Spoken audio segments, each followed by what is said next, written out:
Welcome back to the 2024 Big Sky Conference Kickoff Media Day.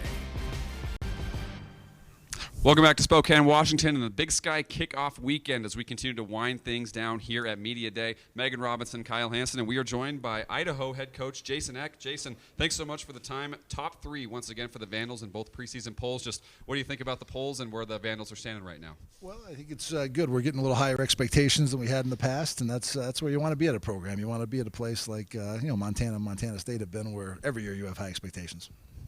Coach, third season with the program. You've led the team to back-to-back playoff appearances. What's it going to take to make that 3 in a row?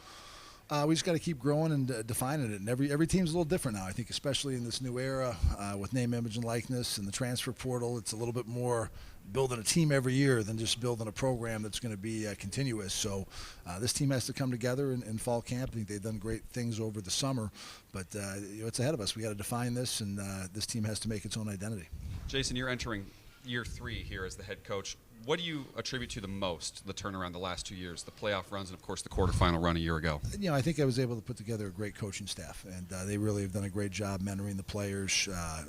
You're really taking interest in their lives, getting close to the players, and I think as a team, we've become closer and a more disciplined team. Our accountability has increased, and we had a challenge this year. We got 4 new assistant coaches this year, so I think that's going to be a big challenge to again make sure we connect and get all on the same page as a staff, and continue to do that and grow. And it's exciting now because we have some young guys now that we've recruited to come into the program that aren't people don't really know about them now, and now they got to emerge and become household names. Like we had lost some guys who were household names last year.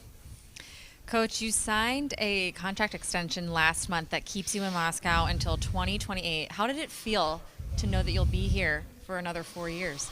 Everybody likes a raise. I'm sure your industry is no different. So, getting that was awesome, and it was good to see the appreciation for what we had done. And we were excited about what we've accomplished. It was the first time we've had back-to-back winning seasons in Moscow since 1998, 1999, and the first time going back-to-back to the postseason since 94, 95. So it was great to have that recognized, and I think that's a great sign of stability for building our program, both with recruiting and with attracting and retaining assistant coaches, just seeing that we have stability there. And my wife and I, we love Moscow. Our family loves Moscow. I got 2 sons who are on campus at the University of Idaho.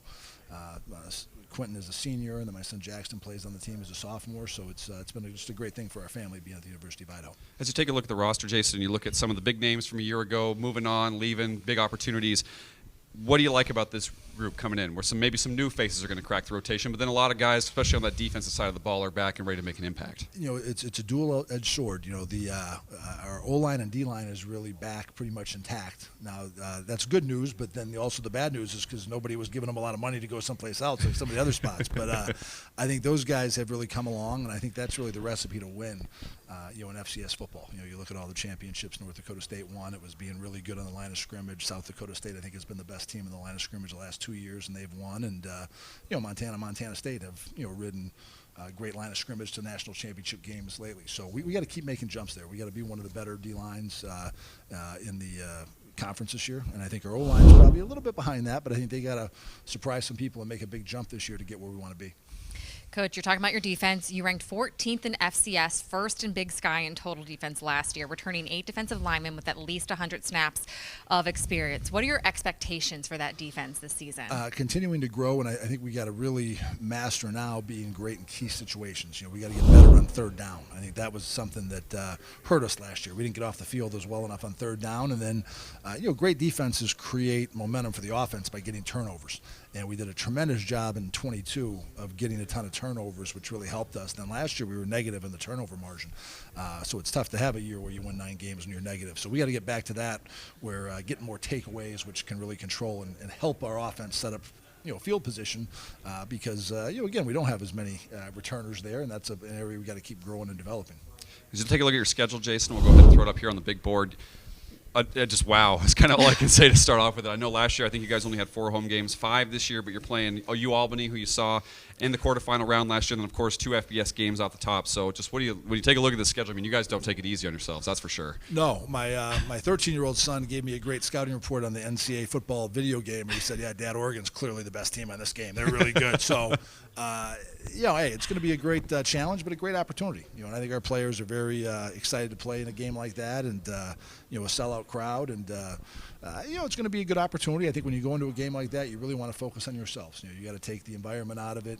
You got to take the other team, and you really want to focus on your preparation and how you play, and make sure that the Ducks are the ones beating you. You don't want the Vandals to beat you because we're making foolish mistakes and errors, and we want to play our best football, see what happens. I mean, they definitely have the kind of team where you could play your best football and they still beat you, but we got to control ourselves, and I think if we can do that, that'll put us in good position going on. As you kind of lead into that game, what's maybe the biggest thing over the next couple weeks leading into fall camp that you guys want to hone in on as you get ready for the season?